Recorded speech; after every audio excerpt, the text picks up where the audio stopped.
ನೋಡ್ರಿ ವಿದ್ಯಾರ್ಥಿಗಳೇ, ಒಂದು ಆಯತಾಕಾರದ ಆಟದ ಮೈದಾನದ ಉದ್ದ 120 ಮೀಟರ್, ಅಗಲ 52 ಮೀಟರ್.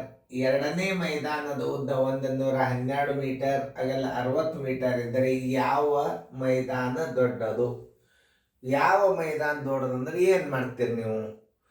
ಬೇಕಾದ್ರೆ ಎರಡು ಥರದ್ದು ಸುತ್ತಳತೆ ತೆಗೀರಿ ಅಥವಾ ಎರಡು ಥರದ್ದು ವಿಸ್ತೀರ್ಣ ತೆಗೀರಿ. ಅಂದರೆ ಯಾವ್ದ್ರದ್ದು ವಿಸ್ತೀರ್ಣ ಹೆಚ್ಚಾಗ್ತದಲ್ಲ ಆ ಮೈದಾನ ದೊಡ್ಡದು ಅಂತಂತ ಹೇಳ್ಬೇಕು. ಅಷ್ಟೇ ಅಲ್ಲ, ಇಷ್ಟು ಹೇಳಿದ ನೀವು ಮಾಡ್ರಿ, ನಾನು ದುಡ್ಡು ಸರಿತನು ಲಕ್ಷ ಕೊಟ್ಟು ನೋಡಿ. ವಿಡಿಯೋ ಆನ್ ಮಾಡಿ. ಈಗ ಒಂದನೇ ಮೈದಾನದ ಉದ್ದ ಎಷ್ಟದ? 120 ಅಗಲ 52. ಒಂದನೇ ಮೈದಾನದ ವಿಸ್ತೀರ್ಣ ಬರೋಬ್ಬರಿ ಒಂದನೇ ಮೈದಾನದ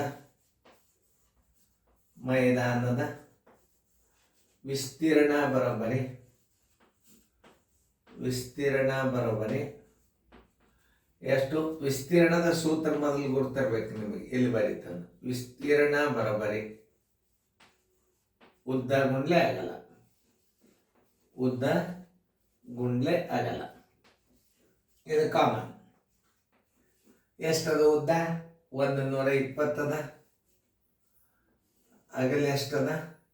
52 ಅದ.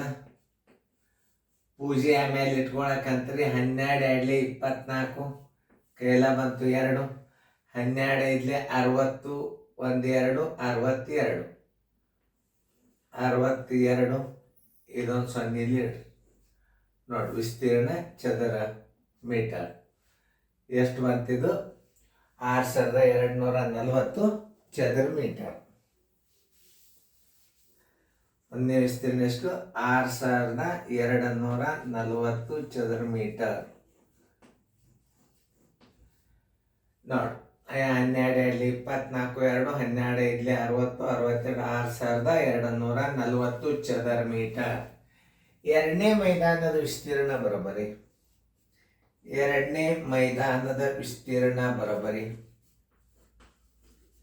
ಎರಡನೇ ಮೈದಾನದ ವಿಸ್ತೀರ್ಣ ಬರೋಬ್ಬರಿ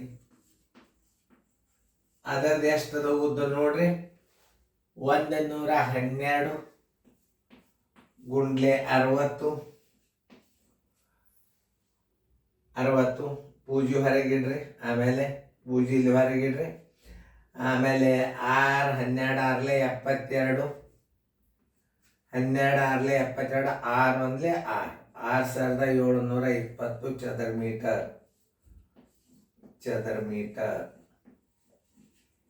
ಯಾವುದ್ರದ್ದು ವಿಸ್ತೀರ್ಣ ಹೆಚ್ಚಾತು ನೋಡ್ರಿ? ಈಗ ಎರಡನೇ ಮೈದಾನದ ವಿಸ್ತೀರ್ಣ ಹೆಚ್ಚಾತು. ಆದ್ದರಿಂದ ನಾವೇನು ಬರೋಕೆ ಆನ್ಸರ್? ಎರಡನೇ ಮೈದಾನ ದೊಡ್ಡದು. ಇಷ್ಟು ಬರೆದರೆ ಸಾಕು. ಮೈದಾನ ದೊಡ್ಡದು. ಇಂಥವೆಲ್ಲ ಜನರಲ್ ಲೆಕ್ಕಗಳನ್ನು ನಿಮಗೆ ಮಾಡ್ಲಿಕ್ಕೆ ಬರಬೇಕು. ಇದನ್ನು ಚೆನ್ನಾಗಿ ತಿಳ್ಕೊಂಡು ಗಣಿತಗಳನ್ನು ಹಿಂಗೆ ಬಿಡಿಸ್ಬೇಕು. ಚೆನ್ನಾಗಿ ಫೇರ್ದ ಬರ್ಕೋರಿ. ಗುರ್ತದ ವಿಸ್ತೀರ್ಣ ತೆಗೆದುಕೊಂಡು ಹಿಡಿಯೋದ ಭಾಳ ಸರಳದ ಮಾಡಿ.